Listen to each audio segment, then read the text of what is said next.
thank you very much. This was just a little quick stop that we made yesterday. Let's go to North Carolina. We want to go to North Carolina.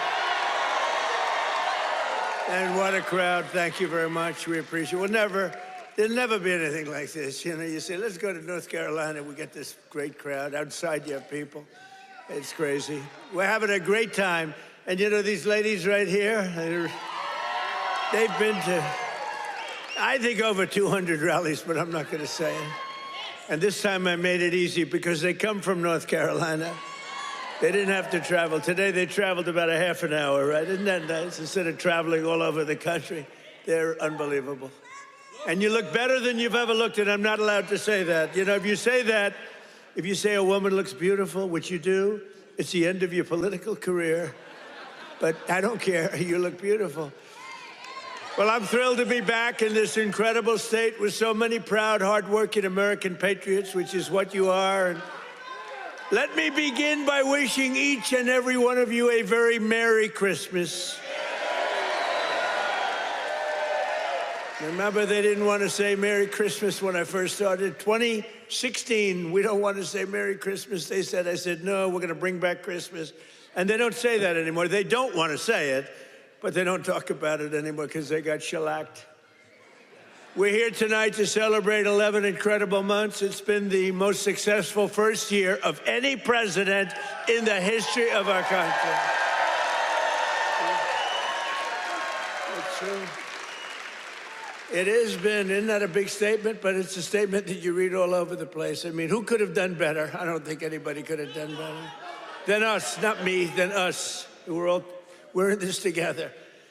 Since my inauguration, we've created more than 53,000 North Carolina jobs, including 8,000 North Carolina construction jobs. More than 150,000 North Carolina residents have been lifted off of food stamps. They're very happy about that. And after your horrible hurricane, which produced more water damage than any hurricane in history, the Democrats let you down. They really did. Remember, they wouldn't do anything. Remember? They wouldn't go to your community. They wouldn't do anything. You had to wait till January 20th when I took office that we really knocked the hell out of it. Remember? As soon as I took office, I got in on January 20th, and first thing I did was made North Carolina phone calls, and we did a hell of a job. Did a hell of a job. You'd still be sitting in the mud if I didn't get elected. You would be. People were sitting in the mud. But I helped rebuild your state, and I didn't get any help from the Democrats, not your governor, not your man that's running, by the way, for Senate against Michael Whatley, who's phenomenal. Michael Whatley is incredible. Your previous governor was a disaster. He's also a radical left person, by the way. He's radical left. You don't want him. He doesn't represent you. And look at the crime. Look at what's going on with all the crime here. The slitting throats and stuff. I never saw that with you. Now all of a sudden that's what we see. You got to get Michael Whatley. It's going to be so important. He was so great. Don't forget, I took Michael and I put him as the head of the party because he did so great. We won the state all 3 times, and it was like a rock. He didn't allow cheating in the second time. I watched all these states, boom, boom, we're leading. People went to sleep, it was over. Then they dropped ballots, they cheated like hell. The only good thing is this is a far better term than it would have been had I done it the more traditional way. It really is. It's a more powerful term. It's a more powerful term, and the biggest news of all is yesterday, it was announced that inflation is far lower than anybody expected. I told you. Beating every one of the 61 forecasts from the so-called geniuses, the experts. We're the geniuses, not them. We now have the lowest core inflation since March of 2021, and we're just getting started. It's unbelievable. And that's despite taking in billions and billions and billions, hundreds of billions of dollars in tariffs. Remember they said, oh, the tariffs will cause inflation. Just came out with the best inflation report we've had in years. And lots of cash, too. In fact, 1776, right? $1,776 goes to our military. You know, it was 1,775, and that was the number. You know, that was just a lump. I said, you know, if we had $1, we got 1776. Somebody said, that's genius. I said, well, I'm smart.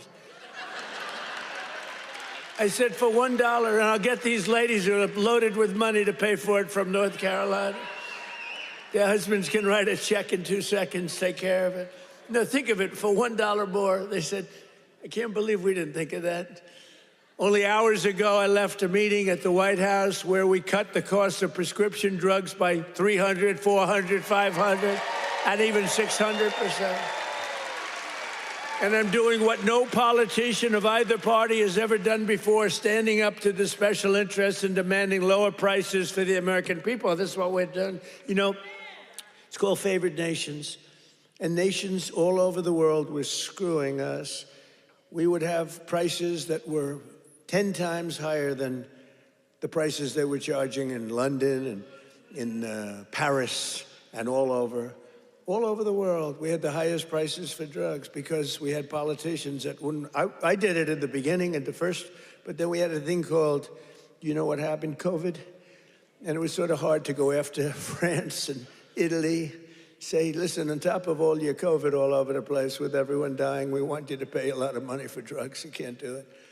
But we did it, and nobody's ever even thought of doing it before. I've negotiated and really did it directly with 17 of the world's largest drug companies, as well as foreign nations that were taking advantage of your country for decades, many decades. For years, Americans have been paying the highest drug prices anywhere in the world by far, 10 times more sometimes, 15 times more, while other countries pay drastically less for the exact same drug made in the exact same plant, in the exact same country. But under my most favored nation, you know what that means? It's a legal term. Drug pricing executive order, I just signed a couple of months ago, and it's now being implemented. We have declared that the United States will now pay the same price as the lowest price of any country anywhere in the world.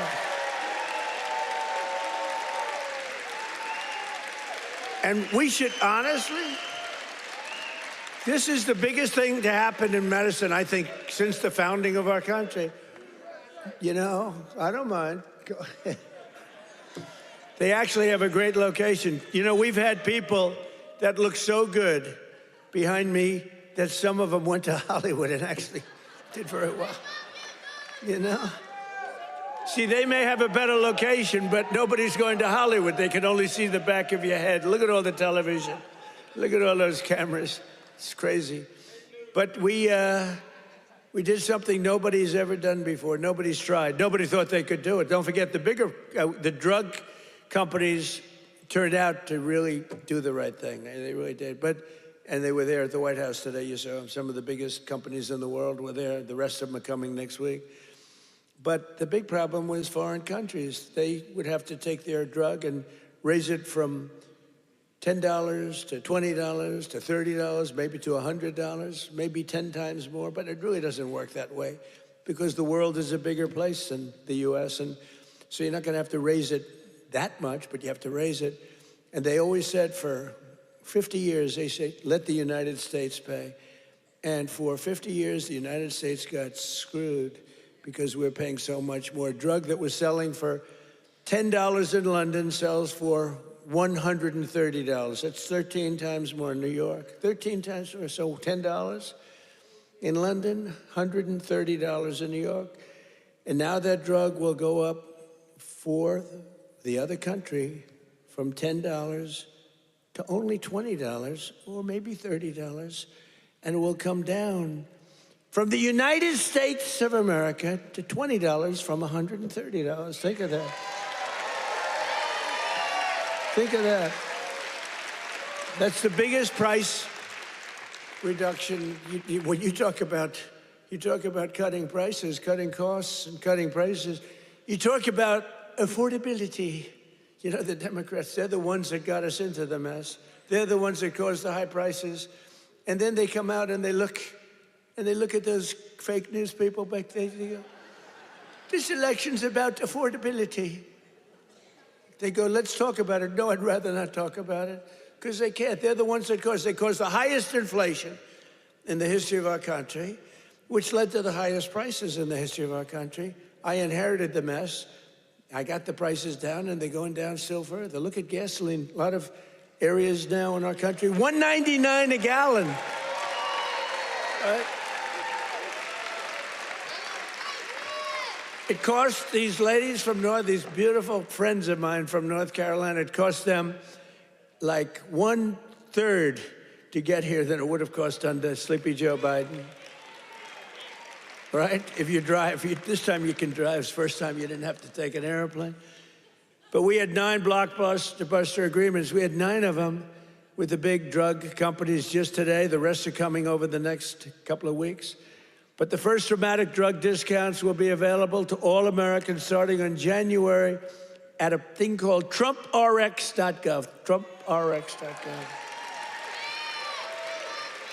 But this is the biggest thing ever to happen on drug prices, pharmaceutical prices. And it will also tremendously it's going to reduce the cost of health care, because health care is probably 50% about drugs, right? Your drugs are coming down at levels that nobody ever thought was possible. This achievement alone should win us the midterms. You know, if we did nothing else, I said today, you know, you're talking about like this massive reduction in drug prices that affects everybody. Older people, younger people, middle-aged people, sick people, well people. It's not just like patients, it's everybody. It can never happen. Nobody would ever have done this. It was very hard to do. I had countries laughing at me. I said, listen, you're going to have to double and triple your drug prices. They said, France, as an example, UK, European Union. They said, you must be kidding.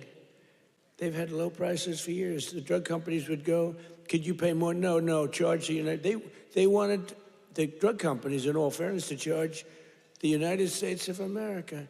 And they made up all sorts of crap. Well, research and development. I said, well, what about research and development? Why aren't they paying also for research? Well, it just never worked that way. They used to use, remember, research and development, that's why we pay more. I say 12 times more. Why? For research and development? It was all a con job. But I'd say to the head of France, as an example, I'm sorry, but you're going to have to double or triple your prices for drugs. No, we will not do that. Oh, yes, you will. I said, yes, you will. 100%. No, we will not do that. Of course we will not. I can't do that. I said, yes, you will. No, I won't. Yes, you will. And he said, why do you have such certainty? I said, because if you don't do it, I'm going to charge you a 25% tariff on everything you sell into America.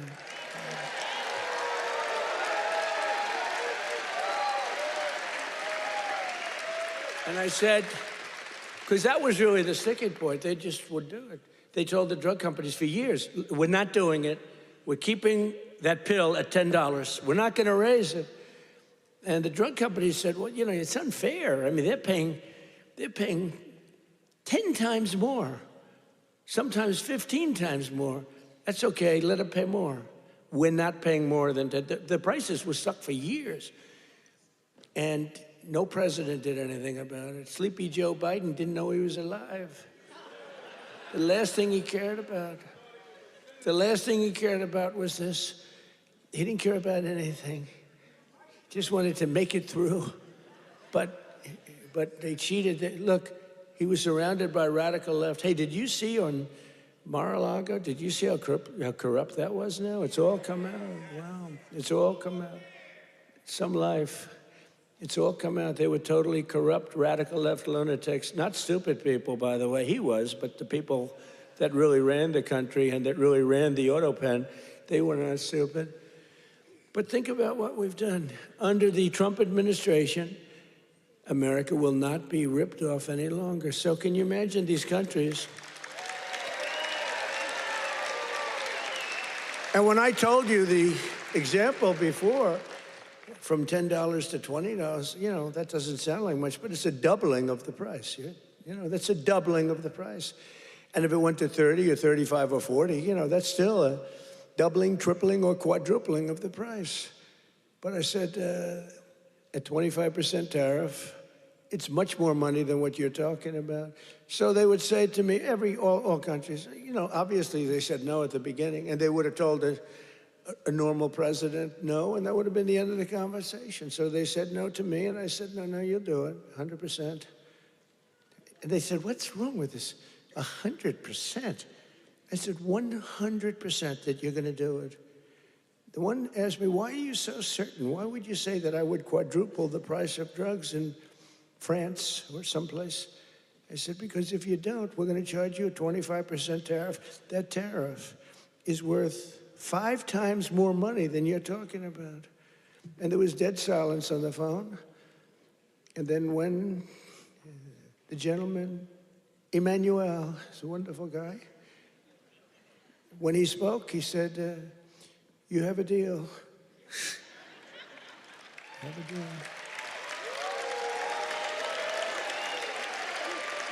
He's a nice guy, too. But you can't blame him, This has been 40, 50 years. You can't blame him.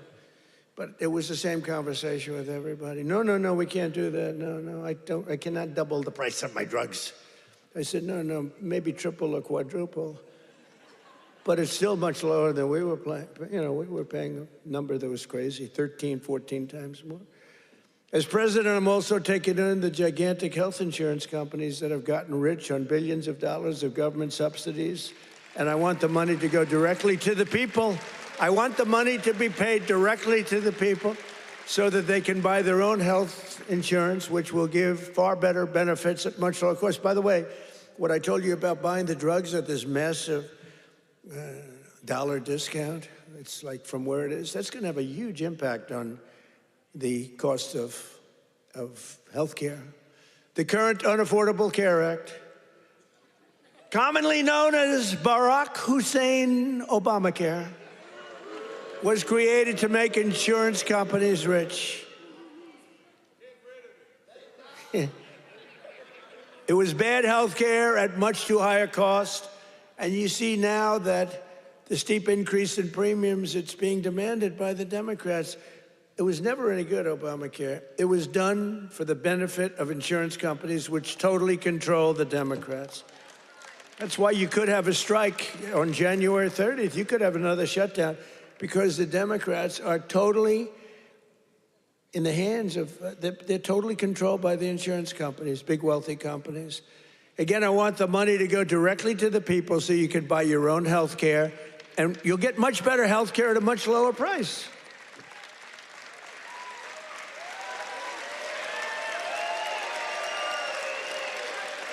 And the only losers will be the insurance companies that have gotten rich. How about these companies?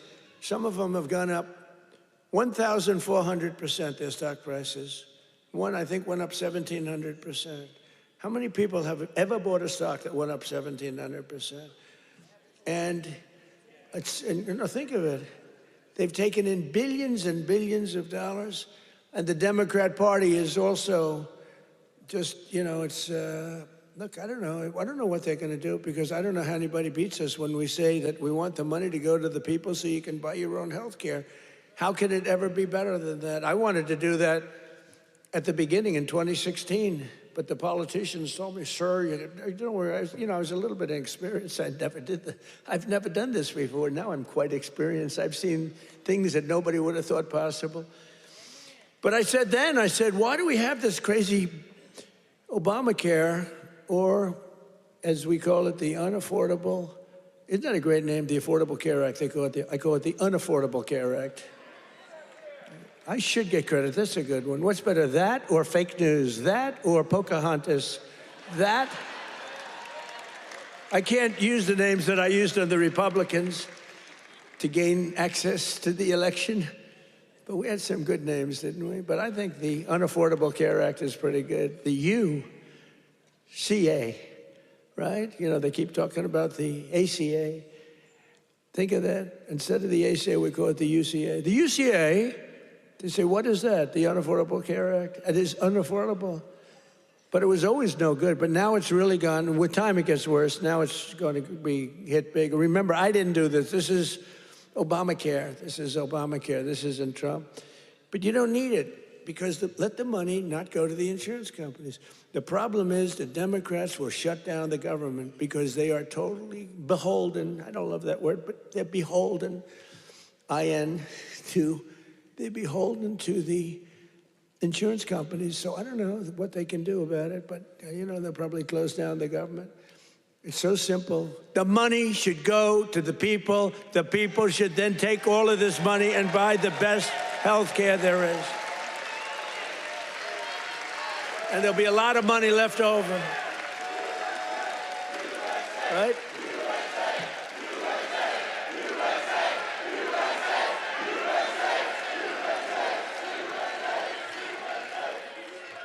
But they'll not be happy. But that's okay with me because you, the hardworking citizens, and finally you're going to have great health care at the right price, so you're going to have it. Although today I did suggest one thing, because when I was watching these big drug companies get up and talk about things, they were giving free medicine, and I mean, they couldn't have been nicer, they couldn't have been better, and they were, giving us a hard time a while ago, but it worked out good. I said, you know what I'm going to do? I'm going to call these insurance companies fat cats. They are fat cats. I'm going to call the insurance companies, and I'm going to set up a meeting with them, all of them, and maybe I'll have the same luck that we had with the health companies, with the pharmaceuticals and the drug companies that we had.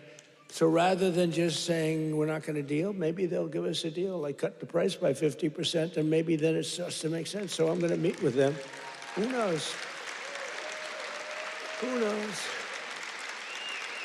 And I'll either meet in Florida. I'm going to Florida. I'll either meet in Florida because I work all the time. So I'll either meet in Florida or I'll meet in Washington the first week right after we all come back to going to our wonderful jobs. And I'll sit down with, it's like 12, 13 people. It's basically these big monster companies. 13, 14 if I want to be generous. Get 14 people in a room and let's see what happens. Maybe they'll surprise us, but maybe we'll ask them for a 50% cut and maybe they'll give it. You never know. You saw what happened with the drug companies. They're giving free drugs. They've been unbelievable, but they do love our country. And I probably think the insurance company guys love our country. They just felt they were dealing with stupid people, so you can't really blame them. Over the past 11 months, we have brought more positive change to Washington than any administration in the history of our country. That's true.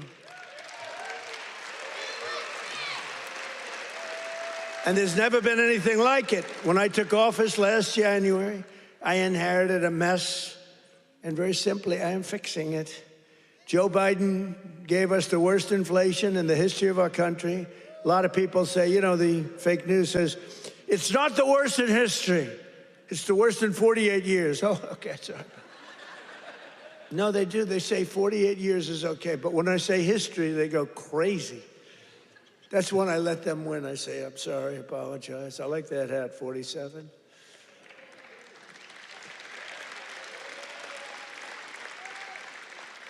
It's nice, actually. Beautiful, nice thread, gold thread. I watched that myself. I want gold thread, not mustard colored, No, they give you, a lot of times they sell you mustard color. It costs them a lot less. We don't accept those hats. When you have a mustard colored thread, don't accept it. But it caused the prices to be higher than ever before, making it really life unaffordable for millions and millions of Americans. Our border was open and our country was being invaded by an army of 25 million people. Many came from prisons and jails, mental institutions, and insane asylums. You know the difference between a prison and a jail? A prison's more severe, right? You know the difference between a mental institution and an insane asylum? An insane asylum is more severe. They came from both. They were drug dealers, gang members, and over 13,000 murderers, more than 50% of whom killed more than one person. Think of that. They killed more than one. A lot of them said, oh, I didn't mean, but when you kill more than one, get them the hell out of our country. How about How about that incident with that horrible monster that killed the young, beautiful girl from Ukraine, an animal? And to think we'll have him in trials for years, and you'll get some nice liberal lawyer, and we'll say, oh, well, he had a bad day. Yeah, he had a bad day. He slit her throat. We had men playing in women's sports, transgender for everybody, crime at record levels, the worst trade deals ever made. And our country was laughed at from all over the world, but they're not laughing anymore. 1 year ago, our country was dead. Now we are the hottest country anywhere in the world because we finally have a president who puts America first.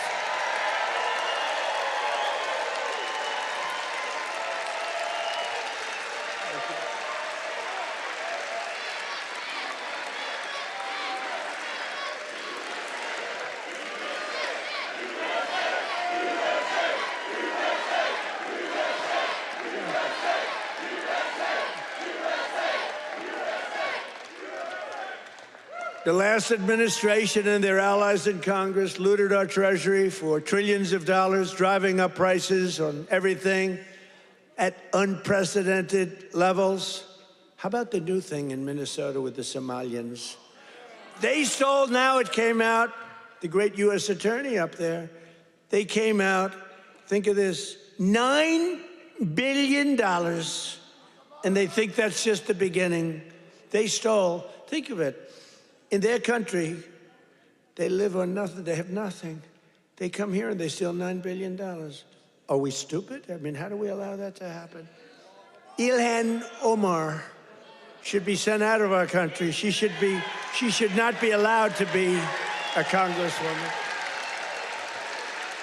She married her brother either to stay or to get him into the country. And yesterday she, I guess, made up a story. She said the police attacked her son. They stopped a car and the police said, we never attacked him, we never stopped him. It was a made-up story. She's a con person, she's full of con. She says, zero. She said, you ought to get her the hell out of our country. That's what you ought to do. She made up a story that the police stopped her son's car and they harassed the hell out of him. It turned out to be a fake story. There was no stoppage of his car, and there was no harassment. But think of that, in Minnesota, this beautiful place, once beautiful, I don't call it beautiful, you got a governor who's a stupid person, and a corrupt. He's corrupt and stupid. But he allowed this to go on. He allowed this to go on. Everybody knew what was going on. But what nobody knew is over $9 billion. And the people of Minnesota are not happy. And you know who's running for governor? Mike Lindell. Do we like Mike Lindell? That man suffered. That man suffered. What he did, what he went through because he knew the election was rigged. And he did it. He just did it as a citizen. Mike Lindell, I'll tell you what, every time I introduced him, he got the biggest hand. I hope he does great. He deserves to do great. That man suffered. These people went after him. They went after his company. They did that with me, too, but at least I knew what I was getting into. He was just a guy that said, geez, this election was so crooked. It was so rigged. He fought like hell. That guy deserves to be governor of Minnesota, I'll tell you right now. He's a great guy, too. But I'm bringing the prices down, and I'm bringing them down fast. You know that? As I saw the other day, and as I showed to people the other day, I made a speech. It was very well received. You know, we had one problem. I put up these gorgeous charts, and it says chart. And I'm, sort of talking about the chart. You're reading into a piece of glass. I got no audience. I got just people, very hostile people waiting around. And I'm reading into a piece of glass for 22 minutes, and I talk about the chart. The networks didn't put up the charts. Only Fox put up the charts. Fox put them up, in all fairness. When we get angry at Fox, we have to remember that. They put up the charts, so you could start putting them up now if you want. But we put up these beautiful charts that were very... Look at that. But I very much like the chart from Butler, PA. I like that much better. That's my all-time favorite chart. You know, that's a great chart. They're all great charts, but I never like a chart like that chart I put up in Butler. Just take a look at the chart right here. That was a good chart. I love that chart so much. I sleep with that chart. But this is okay. There'll never be a great chart for me. It's only the one. Compared to Butler, all charts stink. But look at that chart. Look at the kind of Biden price increases and Trump price increases. Look at that. They're all Biden. We're bringing the prices down. Look at that chart. NBC and CBS and ABC fake news. They're fake news. Oops, that camera just went off. Sorry about that. Every time I mention that camera, you know, you see the red light back there, you see it go off. ABC fake news. I think ABC's the worst. Believe it or not, George Slopadopoulos, he paid me about $16 million. You have George Slopadopoulos. I heard Chris Christie lost his job. They fired Chris Christie. And they have a great young woman taking his place who happens to be Hispanic and happens to be phenomenal. She's going to do a great job.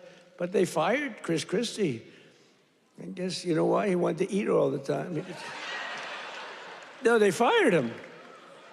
He was bad news. But I'd say ABC is the worst of the networks.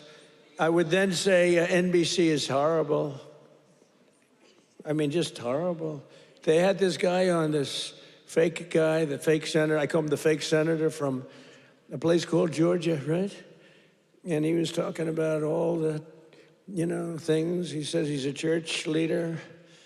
You know, it's funny, if you go in as a church leader, they talk about church and state, right? He's allowed to talk about, he said, I'm going back to my church and I'm going to pray this morning. I'm going to talk about all these issues. If a Republican said that, they start screaming church and state.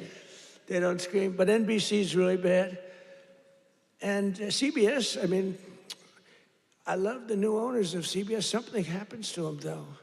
60 Minutes has treated me worse under the new ownership than, they just keep treating me. They just keep hitting me. It's crazy. And then you have Marjorie Trader Brown, I call her, because green turns to brown under stress. So I call her Trader Brown, which I don't like doing because 2 words is too much. 2 out of 3. We're changing to Marjorie Taylor Greene. I'm going Marjorie Trader Brown, so I have to trade. And a lot of people don't understand 2 words is too much to change. I actually like Marjorie Taylor Brown better, but everyone says Marjorie Trader Greene is good, but they're all good. But what the hell happened to her? She must have been a stone cold liberal. She's on CNN now all the time. Can you believe it? And it was only because I couldn't call her back. You know, I have 218, 19, it changes, but we have 200 and some odd congressmen and women. I have 53 senators. I have 212 countries. I've got a family. It's nice to talk to my family, too. You can't call a president every single day, and then when the president doesn't call you back, she goes around saying, he doesn't call me back. He doesn't. I said, Marjorie, I can't call you back. I got 2. I think, Marjorie, I just can't call you back. I'm sorry. And I wouldn't call her back. And she goes onto a rant. He won't call me back anymore. Sorry about that. You know, you can only go so far. Yeah, once a month, once every week or 2 weeks, but you can't, you know, highly neurotic. Her, not me, but I'm neurotic too. I think I'm probably very neurotic too. I always say controlled neuroses is good. Being neurotic, no good, but if it's controlled, that's okay. It gives you some energy. But what the hell happened to Marjorie Trader Greene? It's unbelievable, but she dropped out because I wasn't going to endorse her, and the person I would have endorsed was going to kill her in the polls. So she dropped out. And then they talk about how brave she is. No, brave would be to stay. And, you know, it's one of those things. But she dropped out. I can't believe it that people can change so much. But you can't go from being a strong conservative to a stone-cold liberal unless you were lying. You know, you can't do that. I mean, you can stop liking somebody or You can say, I don't know, she's fake. Look, front row Joe. What are you doing in the second row? What happened? Well, you're in the front row. That's good. It's front row Joe. I don't know who's been there, the front row Joes or you? It's pretty close, I think. Very different, hey, very different types. Would you stand up, please, in the front row? Just stand up. Look at these women. Look how incredible they are. Right? Even front row Joes will admit they're very great, right? Look how beautiful they are. People like you built our country. You built our country. And that's why we love you. You built our country. The people in this room built our country. Under Sleepy Joe Biden, car prices, gasoline prices, hotel rates, airfare, and more went up 30 to 75%. Now they're all coming down. We're all coming down. Take a look at that. Isn't that beautiful to look?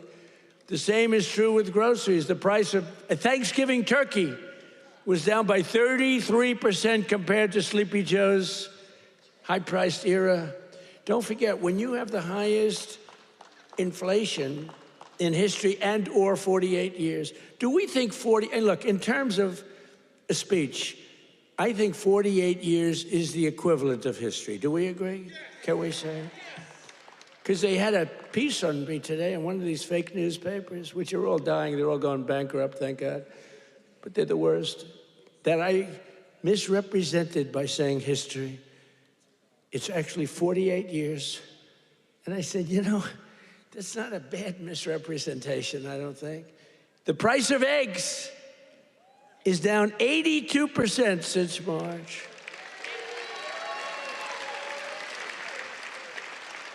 Do you remember? There the people are. Do you remember? Fake news.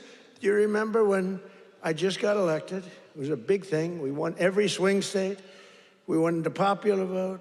We won by like 312 to 200 and something, and like low 200. And we won everything. We won districts, the word district. We won districts by 2,750 to 525. That's a slaughter. And that's the thing when you see everything's red except for two little lines on the left and the right, meaning New York and California. That's the one that really is incredible. 2,750 to 525. We won everything in a slaughter. We won everything. And what a great thing it was, right? When you can have an election that good. And they tried to rig it. Remember we had the thing? Too big to rig. Remember that statement? That was a big thing. They tried like hell. They gave up at about 9:02. It was too big. It was just a landslide. They couldn't do it. They cheated a lot.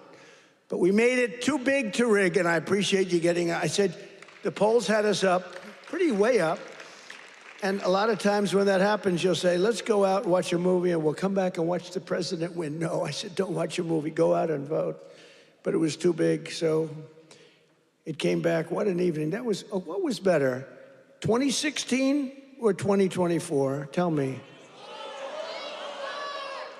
I don't know. 2016 was pretty monumental. What was better? I don't know. Beating Hillary was fun.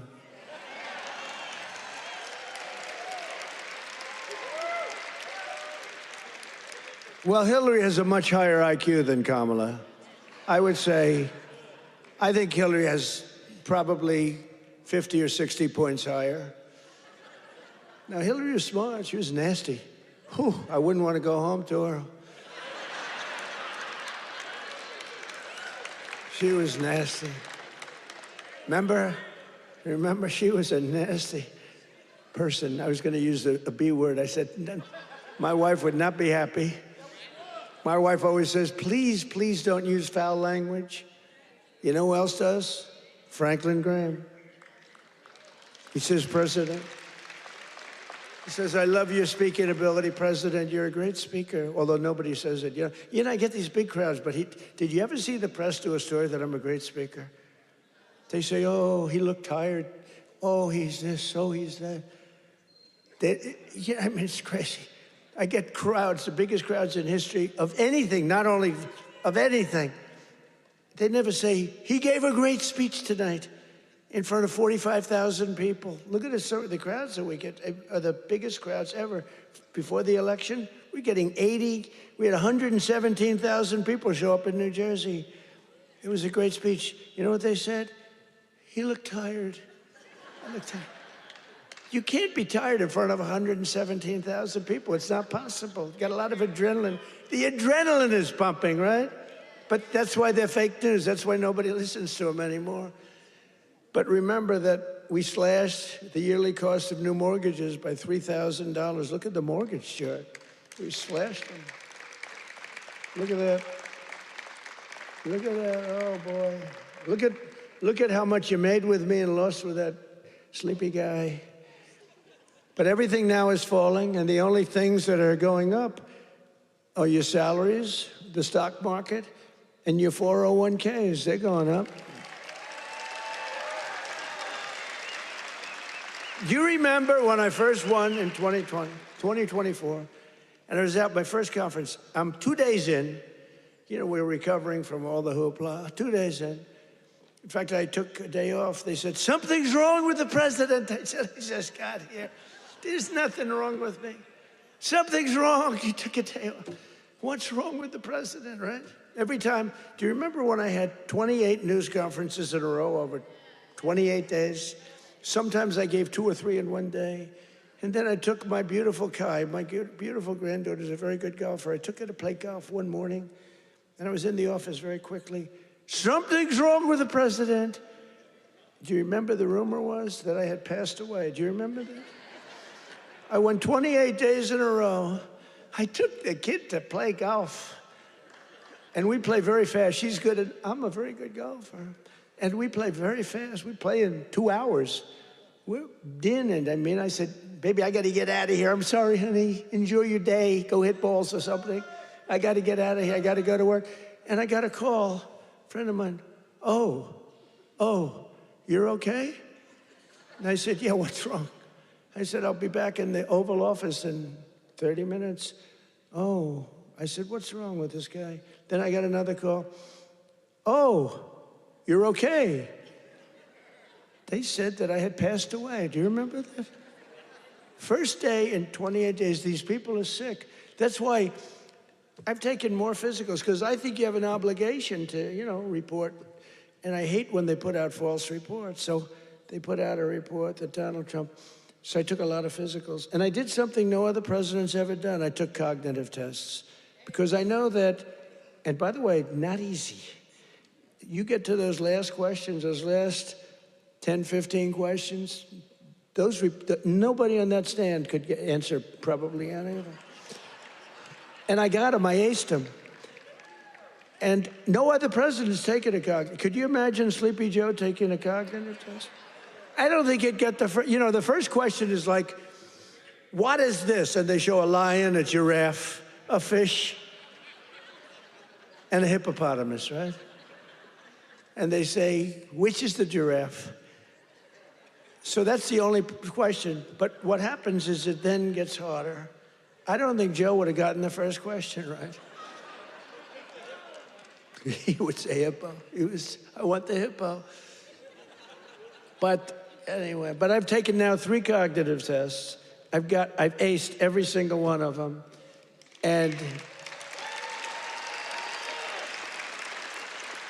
these are, you know, this is that big stuff. This is Walter Reed, you know, I've got a whole team of doctors all over the place. If you get them wrong, I said, what do you think? Should I do it? They said, well, here's the good news. The good news, if you do well, that's great. Actually, if you do well, they won't report it. If you do badly, it's going to be the biggest story in history. They said, you know, it's possible that if you do badly, the word will leak out and you'll look very bad. I said, this was on my first test. After that, I knew that I can do very well. Smart person. So what happens? What happens is first test, I said, how hard is it? He said, well, after the 10th or 12th question, it gets, you know, very hard. And I said, well, what do you think? They said, look, if you're going to do well, but if you're not going to do well, it's probable that the word will get out. I said, well, let's do it anyway. And I did it, and it was actually good. For a year, they called me a very intelligent person, but then they forget. Then I did it again. I aced it again. They report it. And these are doctors that I don't even know, and they report it. And then I did it a third time a few months ago, and I reported. But it's very small reporting. But can you imagine if I did badly, right? Could you imagine that, front row Joe? Would I be in trouble? They'd say, there's something wrong. But I like to do it. But I had perfect health. And they reported his health is perfect. And they interpret that. And the fake news interprets when the doctor says he's got perfect health, they go, what does he mean by perfect? There's something wrong with the president. These people are sick. Now, there will be a time when perhaps it won't be 100% true with all of us, right? And when that time comes, I will let you know about it. In fact, you'll probably find out about it just by watching. But that time is not now, because I feel the same that I felt for 50 years. I really do.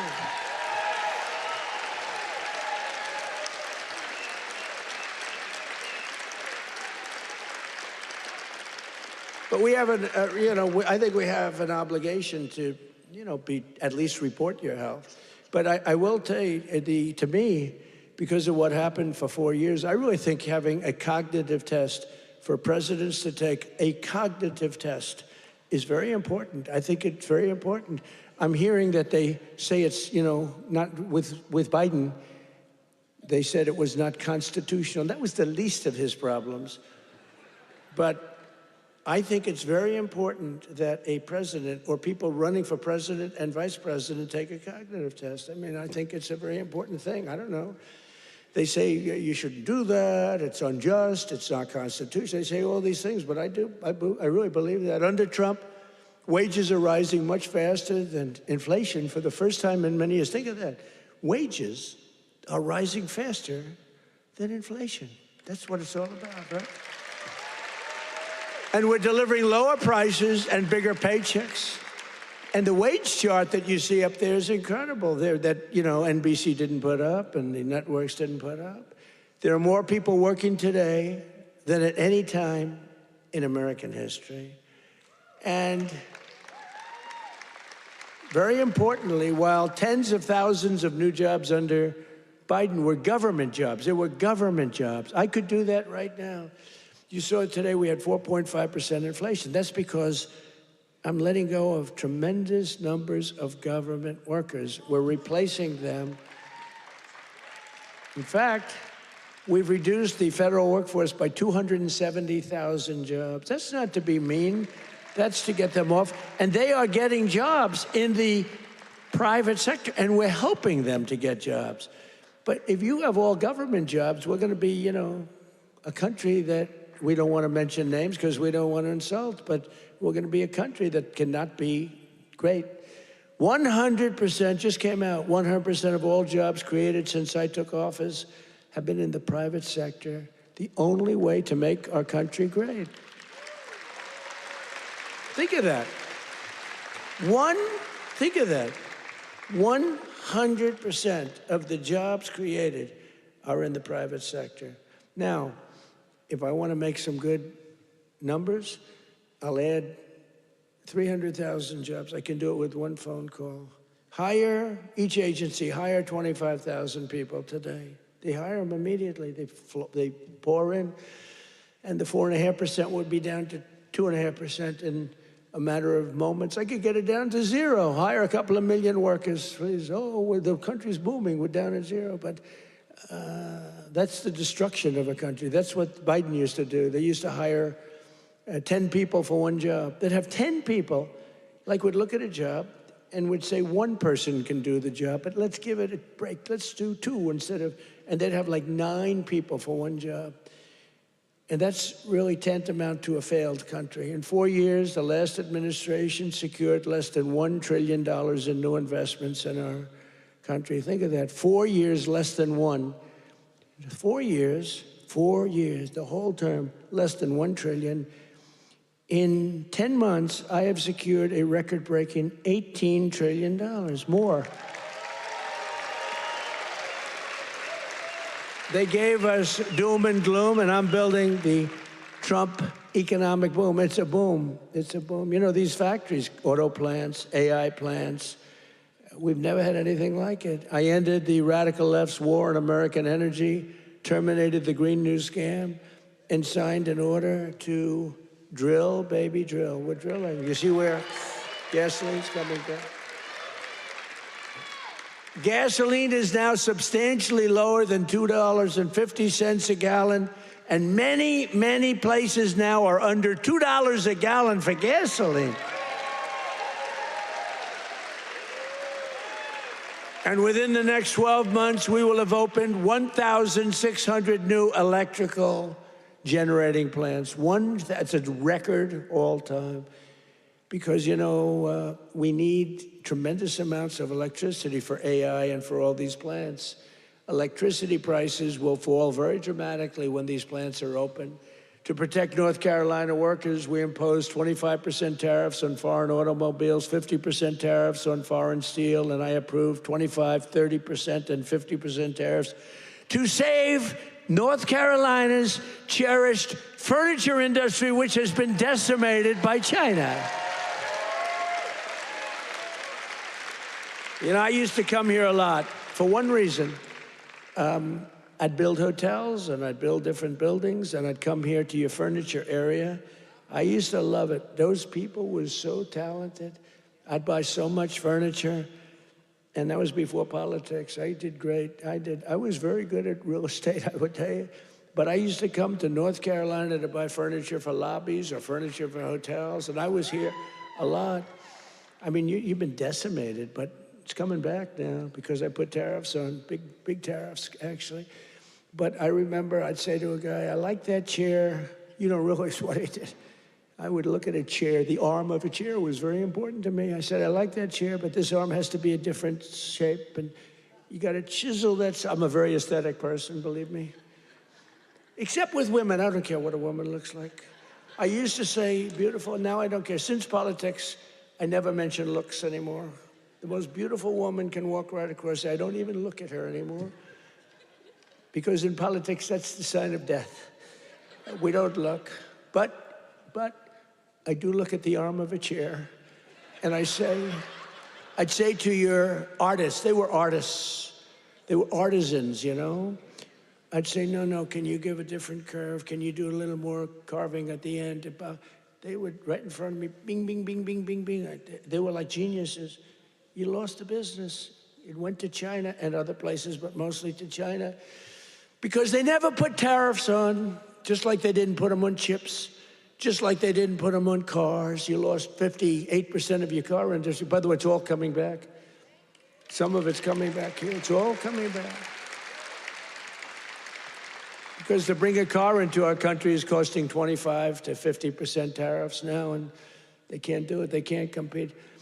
Tariff is, and I won't say it because it gets me in trouble, my favorite word. No, I want my fifth favorite word. Do you remember when I said the word tariff is my favorite word in the dictionary? Remember that? And then the fake news got me. What about religion? What about God? What about your family? What about your wife? What about your children? I said, they got me in this one. So now tariff is my fifth favorite word. And now I'm okay. It's my fifth, 5. Now I'm okay. But starting in the new year, the people of North Carolina will also see the dramatic results of the largest tax cuts in American history, including no tax on tips, no tax on overtime, and no tax on Social Security for our great seniors. No tax for our seniors. Tell me what? Let's do a poll. Because you know these pollsters charge you $1 million to ask a question, then they just write down an answer. They don't do polls. It's a total con job, some of these polls. One thing I don't like about Fox is their pollster. Total fake. Their pollster's the worst. They've been saying they're going to get rid of them for 10 years. The fake pollster, then you have the election, you win by numbers that are like through the roof. But Fox has been treating me good. They have great people there. Sean Hannity is great. Jesse is great. Laura is great. Greg is great. They're all great. We have great people. The morning is excellent. Who, what? Which corruption? Where? Oh, yeah. Well, we have to do that. We're going to take care of that. We're going to take care of corruption in our country. I mean, I was talking about Fox. I don't know. He's talking about corruption. No, it's okay because he's on our side, but he's just a little ahead of me. He's talking about corruption. I'm talking about Fox, how good the anchors are, right? But they are really great. They are very good. But the pollster's no good. You know, he's no good. The pollster's terrible. But we still get good numbers. But the numbers are actually much better than that. But we're joined tonight by Heather Whitley, a bartender and server in Nashville, North Carolina, who will save over $5,000 from no tips. Think of that. From no tax and tips. Heather, where are you, Heather? Are you here, Heather? Where are you? Where are you? You want to come up? You want to come up? Come on up. She's going to save over $5,000, no tax on tips, toward a down payment on her first home. So, Heather, congratulations. Look how amazing she is, right? Come on up. I don't know how you're going to get up that stair. Are you okay? Look at her. She has no problem. Somebody else would not be able to make it. Thank you, darling. Nice to see you. Want to say something? Go ahead. Well, it's been a tremendous help. It's now allowed me to invest in my first home, and that is the American dream for all of us. I don't have much to say, sir. Good. Thank you so much. You said it perfectly. Thank you, darling. Thank you.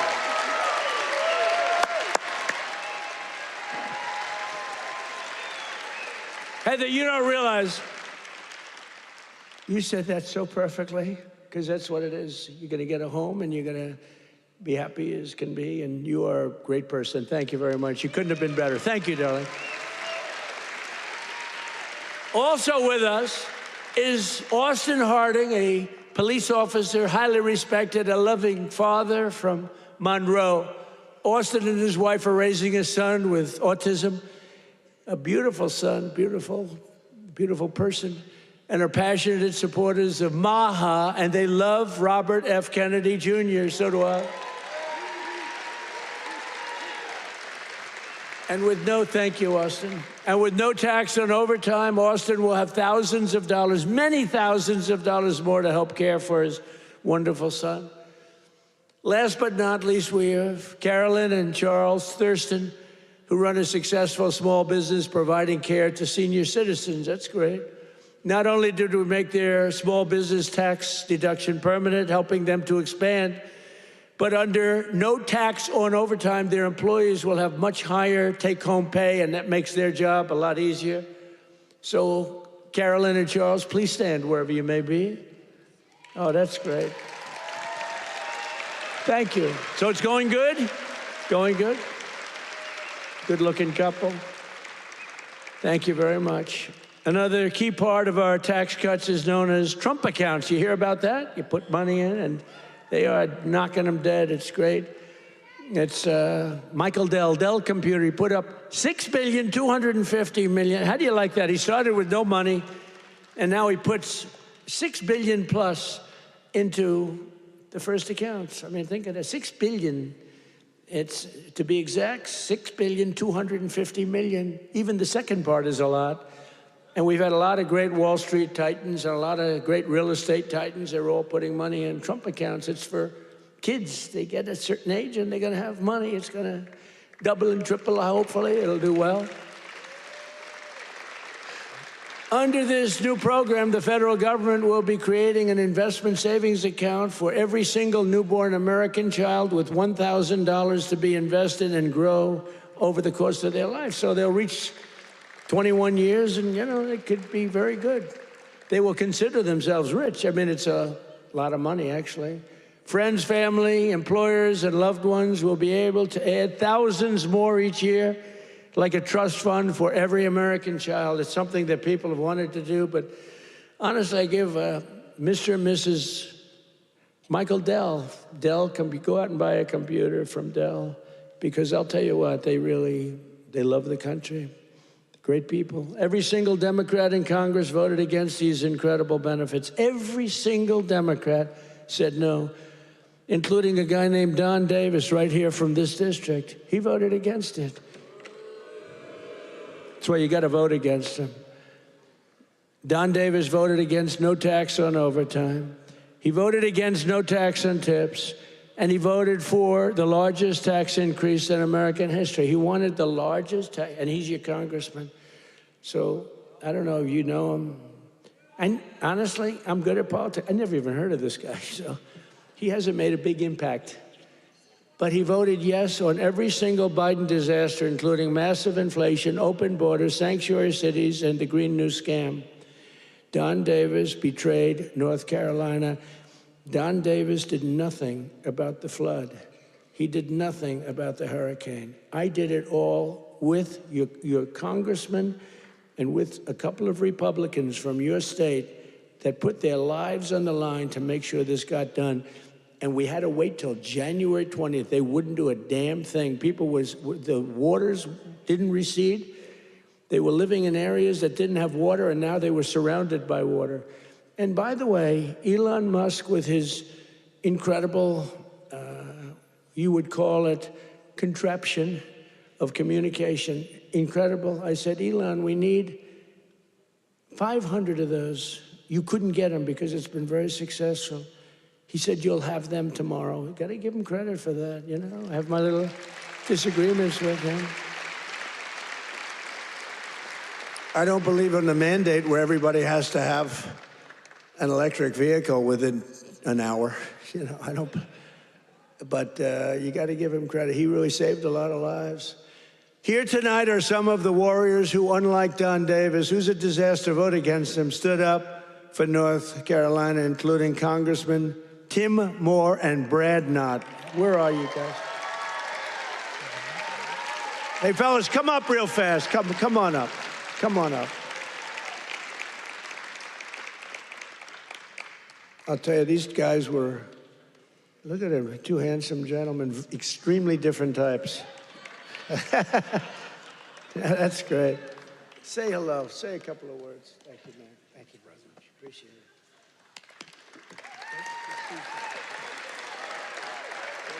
Well, everybody, I was with the president when he had his first trip once he took the oath.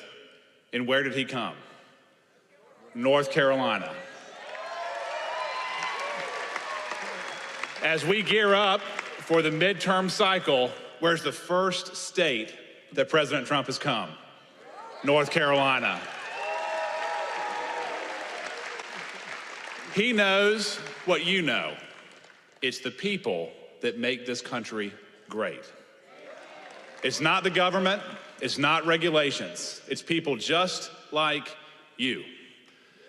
And let me just tell you this, the fight is long, it's hard. I'm new to this, and I have been amazed at how hard the president is fighting for you.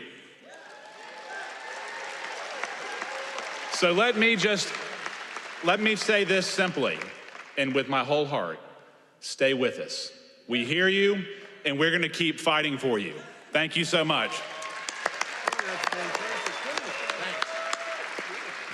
I guess I'll have to lower the mic, Mr. President. Let me just say, echo what Brad said. I cannot think of a better president in the history of the United States. Someone who loves this country, who does so much. Mr. President, I don't know how you do it all. You make the Energizer Bunny look slow. It's absolutely incredible. The leadership that this man shows, not only in our country, but on the world stage. We are finally respected around the world again, and that is not an accident. Mr. President, North Carolina loves you. The United States loves you. Thank you for what you're doing. Great job. Thank you. Great guys. Thank you. We're going to win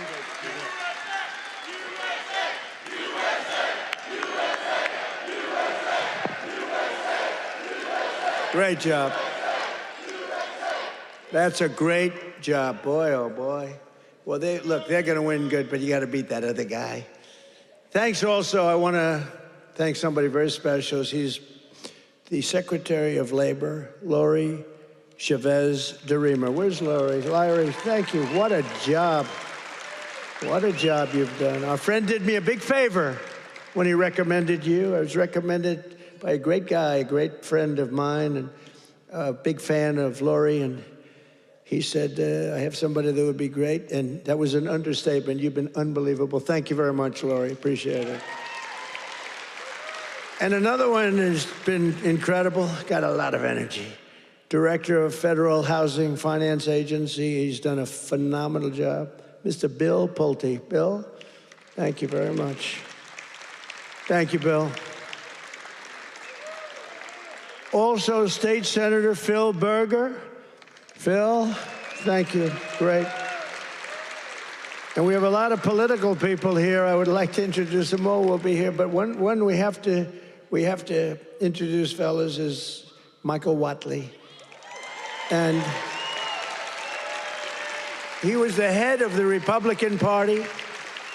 Before that, he was the head of your party right here, the Republican Party, and we won 6 in a row, 3 primaries and landslides, and then we went on to win the election all 3 times. So we won 6 in a row. I've never had a loss with him. And when I won look, we did phenomenal. It turned out, we won 3 times in a row, just so you understand. I don't mean here, I mean all over. We won 3 in a row. They might have done us a favor, but we won 3 in a row. But when we got screwed in the second election, it didn't happen over here. He had 601 lawyers he hired. They had lawyers at every single ballot box, and other people were cheating in other states that we won by a lot, and they were cheating. You could see it go, here we are, pwah, pwah. And you remember they have ballots all of a sudden. We just found 75,000 ballots, a total rigged deal. And by the way, you have not heard the last of that, I can tell you. But in this state, that didn't happen because you had a guy named Michael Whatley, and he had every box secured. He had, I think, 2 or 3 lawyers at every station, but he had over 600 lawyers, I think 600. And I said, how many lawyers did you have? 601. I said, that's like genius. He was ahead of it. And you'd watch, people went to bed that night. Everyone said the election's over, Trump won. And then all of a sudden they woke up in the morning, and 3 o'clock in the morning, they found hundreds of thousands of votes in some of these states. It was a rigged election, but not here because of him. And I said, I don't know if I'm doing this again, but if I'm doing this again, I want Michael Whatley. I said, the guy from North Carolina, I want him to head the Republican National Committee, the RNC. And he did it beautifully. Come on up, Michael, come up. He did it so well, and we had the big election when he worked with Laura. Now, how good is Laura? Laura Trump, who was born here, loves this state so much. She could have done very well. By the way, I think Ted Budd is doing a very good job, too, I have to tell you. And I will say this, Tom Tillis fought with me for the Lumbee tribe, the Lumbee. I love the Lumbee. And he's really been very good. We had a little dispute, but these are, it's fine. He's been really good. Tom has been very, very good, and I appreciate it very much. And he's been very strong on the Lumbee tribe, and I think they're going to get out and they're going to vote. The Lumbees, you have some here. You have some of the leaders here. If you could, you want to stand up if you're there? It's really great. Thank you very much. We appreciate it. Let them know we appreciate it. We got to get every one of those 60,000 votes or whatever. We got to get them for this guy. But the Lumbees have been great. I've been with them from the beginning. We got them across the finish line. But I want to ask Michael to say a few words. He's just been an unbelievable warrior. And I said, if I do this again, I'm going to get that guy in North Carolina who wouldn't let that phony, they tried here too. They couldn't get away with it. They tried. He stopped it. He's a tough, strong guy. He's also a wonderful human being, he's just a great person. And I want to tell you, him and Laura Trump there's never been a better team. In fact, I said, before he did this, I said, if you had your choice for anybody to be your co-chair, who would you pick? He said, I'd take Laura Trump again, right? Yes, sir. You did say that. But I'd like to have Michael say he's in a fight against a radical left governor who did a shitty job for you. And I really want you, either way, but either governor, because you have another governor that's a Democrat. You know, virtually, I think every state run by a Democrat is a failure. Think of it. And now your state with all these killings, I never heard of killings, but all of a sudden, and they came in through Biden with his open border craziness, and these are vicious people. But I want this man to say just a few words because it's so important that he wins. You don't want to have a radical left senator that basically wants to have open borders, transgender for everybody, men playing in women's sports. Michael, are you in favor of men in women's sports? I am not. Are you in favor of transgender for everybody? I am not. Are you in favor of open borders? No. Thank you. Thank you. Thank you, sir. You know, in 2015, Donald Trump came down that golden escalator, said he was going to make America great again. And he was going to do it by rebuilding our economy, restoring our borders, and making America respected around the world again. And I said, I'm with that guy. And we won in 2016, and we won in 2020, and thank the Lord that we won in 2024, and Donald Trump right now is serving as the most transformational president in our lifetime. And President Trump, my pledge to you is this. When I win this seat, when I am the next senator from North Carolina, I am going to be a fighter every day for this great state. I am going to be a conservative champion for North Carolina, and I am going to be an ally to our great president, not just the 45th president, but the 47th president as well, Donald J. Trump.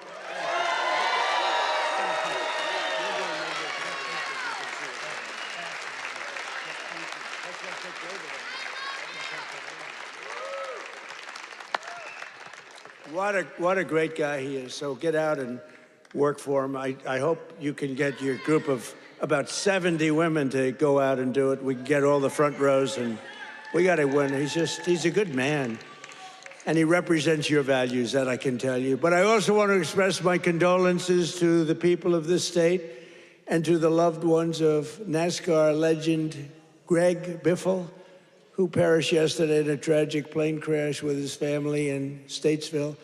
I met him twice. He was just a great young man. And what a tragedy that is with his whole family. So I just want to pay our condolences, our love. Please. I'll tell you, North Carolina will never forget them. He was, and his family were incredible people. Together, we've achieved more in less than 1 year than most other administrations achieved in 8 years, which is true. Most of them didn't achieve much. Within a matter of weeks, we ended the invasion of our southern border. For the past 7 months, 0 illegal aliens have been allowed into our country. Think of that, 0. And that's made up by Democrats. A feat which everyone said was impossible. Biden and the radical left Democrats in Congress turned North Carolina into a dumping ground for tens of thousands of third world migrants, driving up your rent and your housing costs. According to a government report, over 60% of growth in the rental market came from foreign migrants, paid for by the federal government, by the way. Paid for by the federal government, you, the taxpayer. Mass migration fueled mass inflation, but now we are fixing it, and we have record-setting deportations, and we're really focused on the bad people. We're really focused on the bad people. We have farmers who are great people. They know what they're doing. But we're focused on the bad ones. We're getting the murderers, the drug dealers. We're getting the ones from prisons. We're getting them the hell out of here. We're focused very strongly on that. For the first time in 50 years, we're seeing reverse migration as migrants go back home. We're saying, go back home, please. And we want the bad ones to go back home because those are the ones that caused the problem. And think of Washington, D.C. So, I mean, outside of the terrorism attack from 3 weeks ago. And by the way, that young, beautiful man is doing well. You know, we thought we lost both of them. And We lost one who's looking down on us right now, but looks like he just stood up. Can you believe it? He stood up today for the first time. Two great people. Sarah's looking down on us, and from heaven, she was incredible, doing so well. But he's doing, they were both about the same. We thought we lost both of them. Hit in the same area, if you can believe it. He was hit hard. But he's, and his mother, Monica, I spoke to her the night of, sir, he'll be okay. Every doctor was saying, he doesn't have much of a chance. And she said, sir, I'm telling you, I know my boy, he's going to be fine. I can't believe it. And literally, actually yesterday, he stood up and he's talking a little bit. I mean, the whole thing is incredible. The mother, I've never seen anybody. I never saw anything like it. She was so positive. She said, I'm praying, and everybody's praying, the whole country's praying, and there's no way he's going to have any problem. He's going to be just fine. It's not even that he was going to make it. It was like, he's going to be fine. Incredible person. In the year before my election, all net job creation was going to foreign migrants, all of it, 100%. Since I took office, 100% of all net job creation has gone to American-born citizens. The migrant invasion also brought massive crime. What's happening with the killings in North Carolina is indescribable. I mean, for the first time, you're in national news all the time with the killings. That's because you're run by Democrats. 2 weeks ago, an illegal alien from Honduras who entered under Biden walked onto a train in Charlotte with a large knife and brutally stabbed a passenger multiple times in the chest. The same savage criminal alien had previously been arrested 2 months earlier, but he was released by authorities to pillage and kill, which he did. Also recently in this state, you saw this one. Nobody could watch it. Another monstrous criminal with 14 prior arrests plunged a knife into the throat of an innocent young, beautiful girl, Ukraine. She was from Ukraine, who was sitting on a train. You could see she was scared to be there. You could see that, right? Everybody knows what I'm talking about. She walked onto the train. She was afraid to be there. What happened to North Carolina? You didn't have that condition. And then she was attacked from behind violently by this savage. No one can ever forget that look of shock and terror on the young woman's face. It happened so fast as her murderer walked down the train car, dripping with blood all over. Passengers are looking at him. They're saying, what is that? There's blood pouring out from every part of him, from the knife. For years, radical left politicians have been releasing bloodthirsty, violent offenders and criminal aliens back onto your streets under our leadership. We're finally getting illegal aliens and vicious felons off the streets and throwing them out of our country, or in some cases, putting them in the toughest jails in the world because, frankly, we don't want to let them into their country because we don't want to take a chance that these animals will come back. We're restoring law and order in America.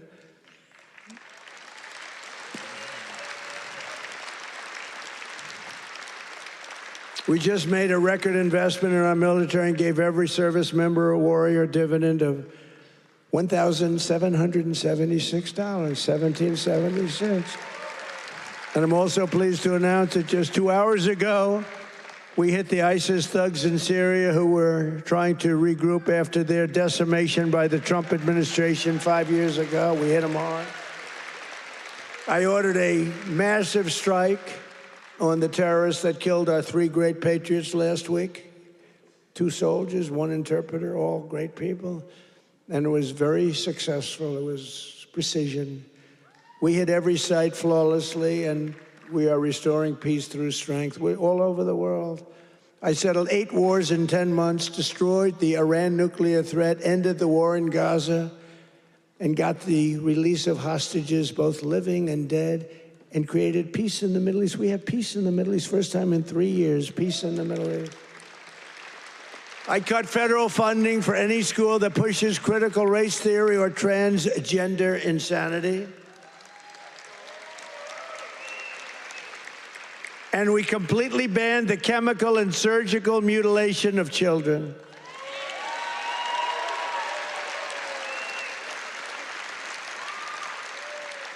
Can you believe I'm standing here, 2025, talking about I banned the surgical mutilation of children? Could you imagine 15 years ago saying that? People would say, this guy's crazy. What the hell is he talking? The surgical mutilation of children. I banned it. And it's a wonderful thing I did. But can you imagine having to even say it? Or can you imagine having to say that we are keeping men out of women's sports? Frankly, that's less important if you want to know the truth, but it's very important. The surgical mutilation I had to ban, and I did, I banned it. But we're also keeping men out of women's sports. Have you seen some of these records? Have you seen the long distance race? One of these races go all day. They had champion women. They had some very good men, but not the champions. And one man won the race by 5 hours and 14 minutes and 12 seconds. 5 hours, 14 minutes. Think of that. Won the race by 5 hours. What do? Your parents go back home, go to sleep for a few hours, and come back and meet your daughter, and she's supposed to be thrilled? What kind of crap is that? Or the weightlifting records, where people that never lifted a weight before are going into the women who are fighting national championships, almost Olympic championships, and they're lifting 112 pounds more, and they've never done it before? Or the boxers that are getting decimated? You saw the Olympics where they had two people that they converted from men to women. They did a conversion. And the one young woman from Italy, a championship boxer, she got hit by a left jab. A left jab, for those that don't do it's just like a defensive punch. She got hit. She walked to her corner. She said, I've never been hit like that. I quit. Then they said, no, go out. You can do it. And then he gave her another left jab. That was it. And she said, nope, I can't do it. It's so demeaning to women. And they don't stop. I saw the other day on one of the shows, I think Meet the Fake Press. I'm pretty sure it was that stupid show. And they had a congressman that you all know, a Democrat, saying, no, we have to allow men to play in women's sports. Where do these people come from? Or how about open borders? They're fighting for open borders. If I didn't get elected, our country would be ruined. We would have not had a country. I'm telling you, I'm not bragging about myself. I'm saying we would not have had a country. And now we have the greatest country in the world. I'm telling you, hottest. We're the hottest. We're restoring the name of a great president, William McKinley, to Mount McKinley in beautiful Alaska. That they took the name off and they named it something else. And I renamed the Gulf of Mexico to the Gulf of America. Right? That was a good one. Well, I checked for my whole life. I don't know. I guess I didn't do it in my first term because I was the hunted. I had bigger problems. I had these animals trying to attack me at Mar-a-Lago. They went into my wife's closet. And I'll say this, number one, it's very bad, but it sounds a little strange. They looked at her drawers. You have drawer, and then you have drawer. They looked at both. And she's a very meticulous person, like these people. It's just like she'd fit into your group very well. She'd be very happy with her. But everything is perfect. Her undergarments, I want to use a nice, sometimes referred to as panties, are folded, perfect, wrapped. They're like so perfect. I said, that's beautiful. It's the part of the world she came from. Everything was perfect, no problem. Fold, fold, fold. I think that she steams them, make sure. Just that we came home. I wasn't there when the raid took place. The raid of a popular president, a former president. She opened the drawers and it was not that way. They were a mess. It was all over the place. And she said, oh, what happened? That's so terrible. But it's terrible. They went into my young boy's room. These thugs are disgusting, and we cannot let them get away with this stuff. We have all the evidence now. We have all the evidence, and we have to do something about it. We have to do something about it. It's illegal and it's disgusting. You know, I brought a lawsuit, and I'm winning the lawsuit. There's only one problem. I'm the one that has to settle it. In other words, I am suing, and I'm the one that's supposed to settle it. So maybe I'll give myself $1 billion and give it all to charity. Does that make sense? You know, I'll give it to charity. Do you have any nice charities? I have to settle the lawsuit. There's never been a case like this. Trump suit, I sued a long time ago, and it's doing fine. It's a suit, and now, you know, we found all this stuff. Did you see where the FBI didn't want to do it, but the Justice Department forced them to do it? The FBI guys didn't want to do it, but the thugs and the DOJ wanted to do it. So I sued them, and and they do say that, you know, it's never been a case like this. Donald Trump sues the United States of America. Donald Trump becomes president, and now Donald Trump has to settle the suit. I hereby give myself $1 billion. Actually, maybe I shouldn't give it to charity. Maybe I should keep the money. No, a lot of people say, do it. No, I don't want to do it. But whatever happens, it's all going to good charities. Is that okay? It's all going to good charities. But isn't that a strange position to be in? I've got to make a deal. I negotiate with myself.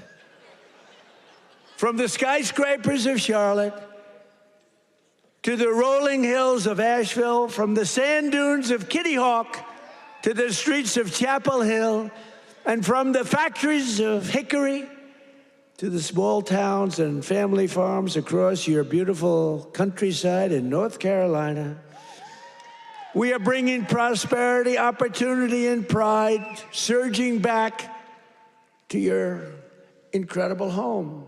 Together, we're pairing all these people together. You're coming together. You know, it's coming together like nobody's ever seen, but we're fixing 4 years of disaster and decline.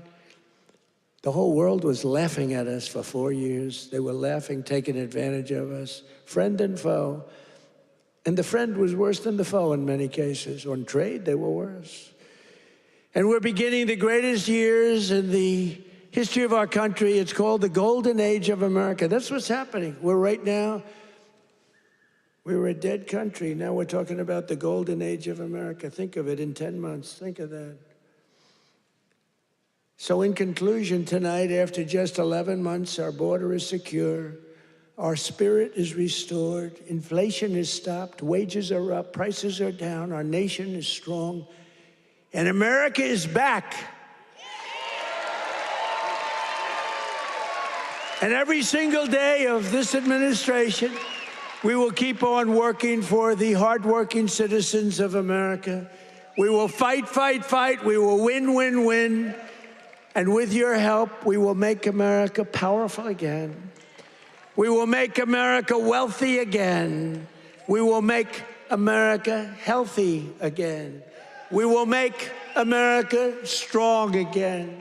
We will make America proud again. We will make America safe again.